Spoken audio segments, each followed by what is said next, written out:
Bonjour et bienvenue dans un nouvel épisode du podcast Révélation. Je m'appelle Audrey Berthet. J'accompagne les individus dans leur parcours de connaissance de soi et d'épanouissement personnel et professionnel. Révélation explore des thématiques et propose des pratiques, des rituels qui permettent de faire un chemin intérieur de révélation à soi-même et un chemin extérieur pour se révéler au monde. Tous les 21 jours, je propose un nouvel épisode, comme une petite graine semée pour que chacun et chacune puisse au fil du temps faire émerger sa vraie nature.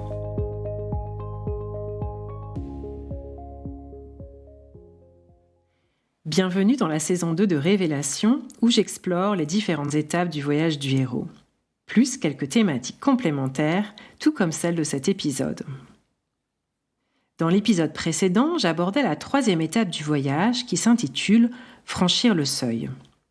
Étape fondamentale car elle signifie que nous avons accepté l'appel et que nous nous engageons sur le chemin vers sa concrétisation. Cependant, cette étape demande de se défaire de tout un tas de freins.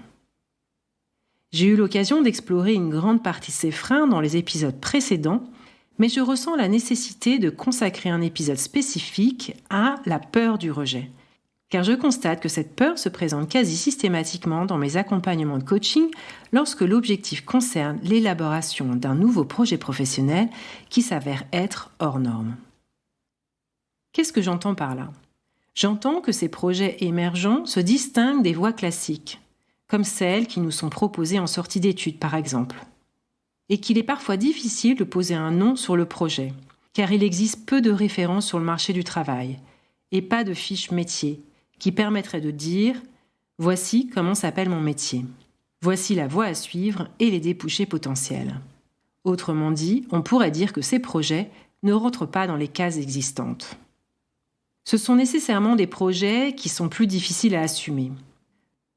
Cependant, j'avoue qu'ils me réjouissent et qu'ils me donnent de l'espoir, car je remarque qu'ils aspirent tous, d'une façon ou d'une autre, à prendre soin de l'humain et ou du vivant dans sa globalité, de prendre soin des relations humaines, de favoriser la justice sociale, d'agir en faveur de l'écologie. Alors, à mon sens, ils apportent des réponses aux enjeux auxquels nous faisons face aujourd'hui. Mais ils réveillent, pour beaucoup, cette peur d'être rejetés. Alors, dans cet épisode, je vais donner quelques points de repère pour comprendre à quoi correspond cette peur du rejet, comment elle se manifeste, et je terminerai en apportant des clés pour la dépasser, afin de libérer la voie et concrétiser les projets vers lesquels nous nous sentons appelés.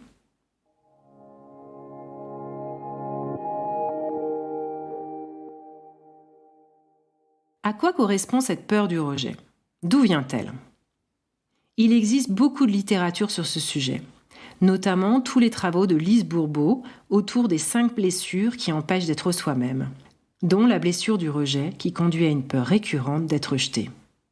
Très souvent, cette peur du rejet a pris racine dans notre petite enfance, dans le lien au père, à la mère, ou toute personne très proche qui aurait manifesté envers nous, consciemment ou non, des comportements de rejet, qui conduisent à faire naître un sentiment d'avoir été repoussé ou non désiré par autrui. On dit qu'il y a blessure, et plus précisément blessure émotionnelle, lorsque nous souffrons de manière récurrente de cette peur du rejet.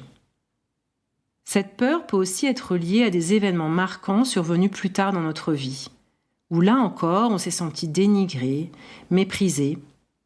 Cela peut être lors de nos études, ou dans une relation affective, qu'elle soit amicale, familiale ou amoureuse, ou bien dans un contexte professionnel.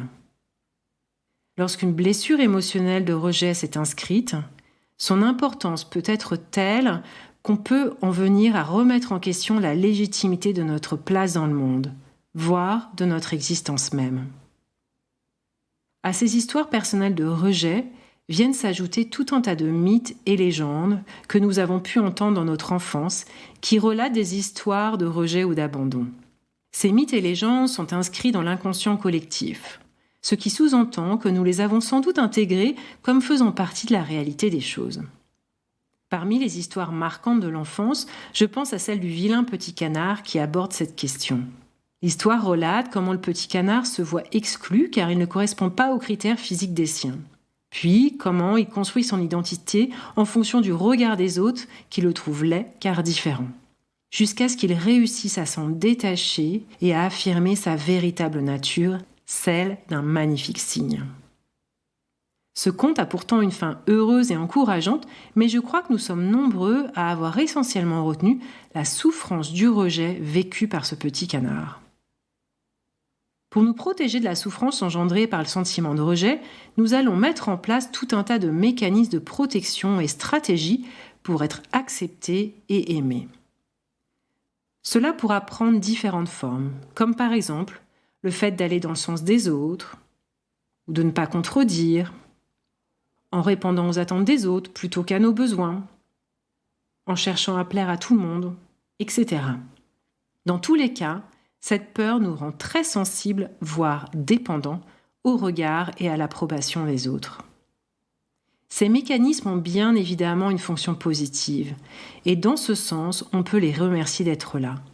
Mais il est important de prendre conscience qu'ils sont aussi très limitants. En effet, chercher à plaire aux autres est extrêmement contraignant, car ça nous empêche d'être nous-mêmes.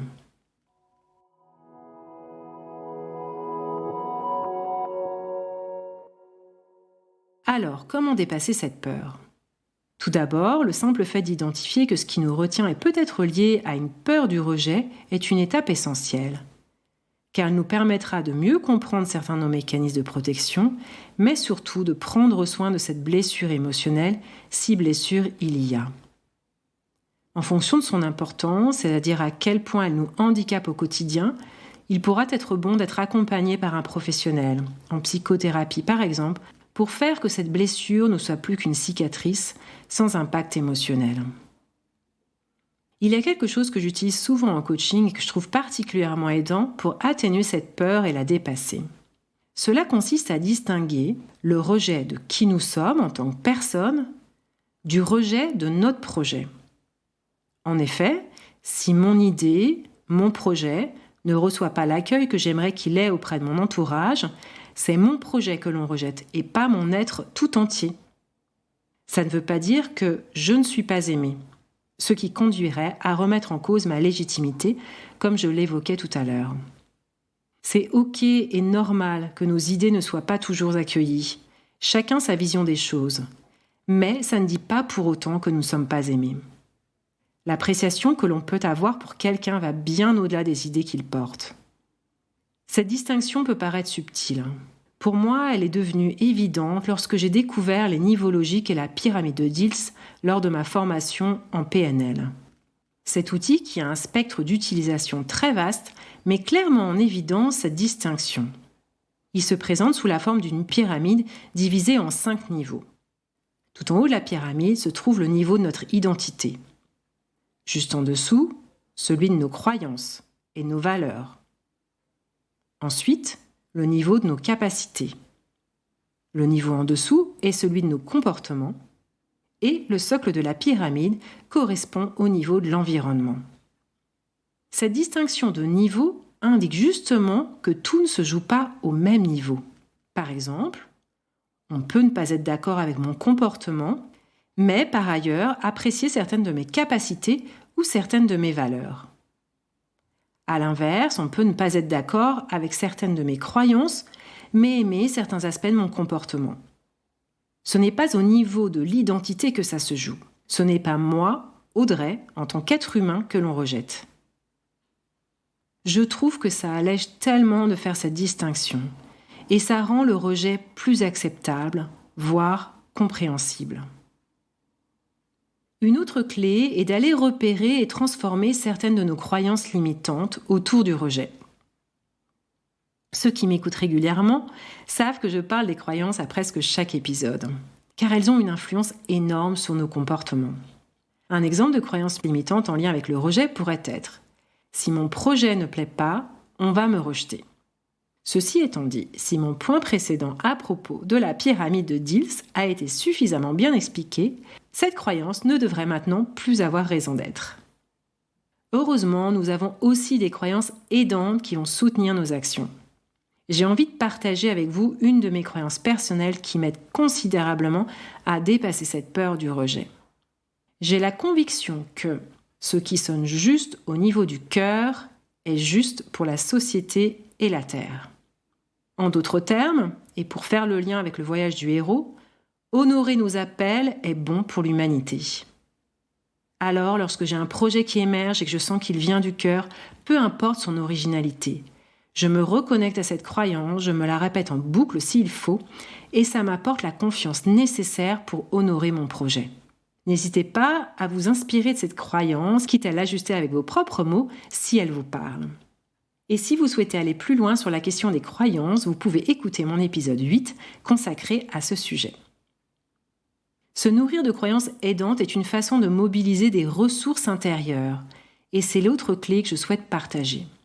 Il y a plein de façons de mobiliser ces ressources intérieures.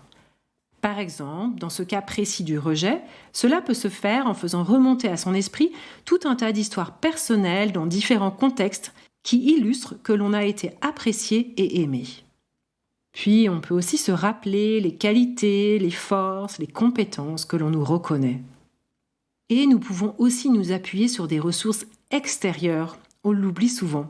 Plus particulièrement, on peut chercher à identifier et à solliciter les personnes qui vont être à même de nous comprendre et de nous soutenir dans notre projet, et ainsi de se constituer ce que j'appelle un comité de soutien, que l'on pourra mobiliser quand on en aura besoin.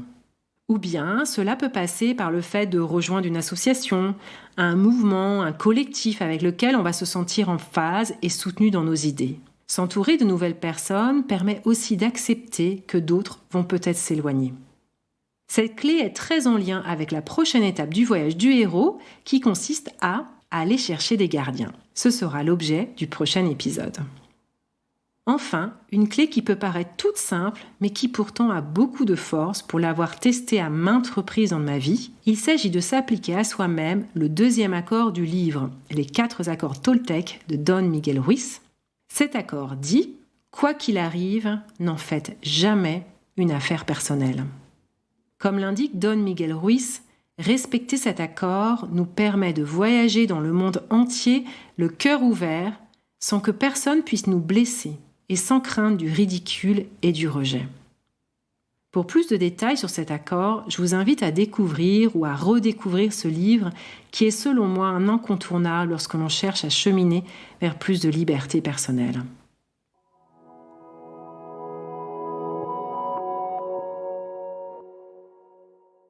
Pour conclure, je dirais, n'ayons pas peur de déplaire.